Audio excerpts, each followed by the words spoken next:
back to the Minnesota State Fair at the Care Barn. And now this year, the Minnesota State Fair has 7 new vendors. Among them, this is so cool, the first ever Indigenous vendor selling Indigenous food. Not just any vendor. We have James Beard award-winning chef and educator Sean Sherman here with us. He helped to launch the Indigenous Food Lab here at the State Fair. Welcome to the Care Barn. Thanks for joining us. And thank you so much. Congratulations on this effort at the State Fair. Now, thank you. I know getting a booth at the State Fair is not an easy task. So what was the competition like and the process like to open up? Well, we partnered with Midtown Global Market because we have our nonprofit based out of Midtown Global Market. So every year they feature 2 of their vendors. So we were one of the vendors this year because they had Momodosa in front of us for the first half of the fair, and we're taking over the second half of the fair. Now, you do have locations at Midtown Global Market, your restaurant Awamni in Minneapolis doing Indigenous food.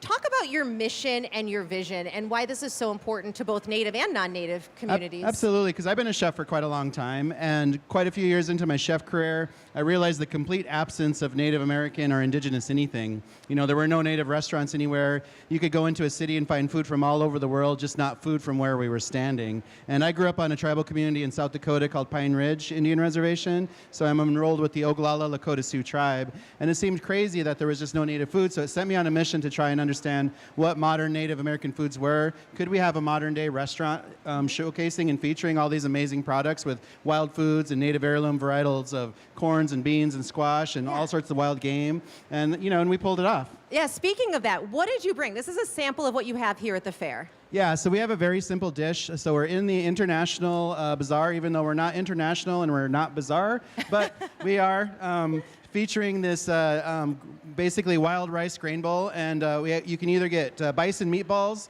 or sweet potato dumplings to be completely plant-based. And we have a berry sauce called wojapi. And if you want, you can get a side of sumac and chili roasted crickets as a topping. Now that is for the more adventurous people. I will try one in the commercial break because I am curious about that. So I want to hear that.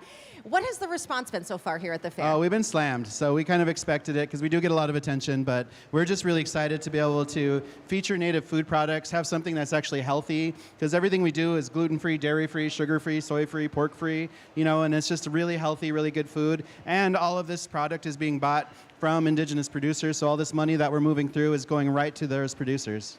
That's what I think is so cool. You're giving business to Native producers and giving money back to the community. Once again, where can we find you here at the fair? At the International Bazaar, way in the back corner at the Midtown Global Market booth. All right, well, thank you so much for being here. I hope you have a wonderful fair. Thanks for joining us in the barn, and we have much more ahead, so I hope you'll stick around.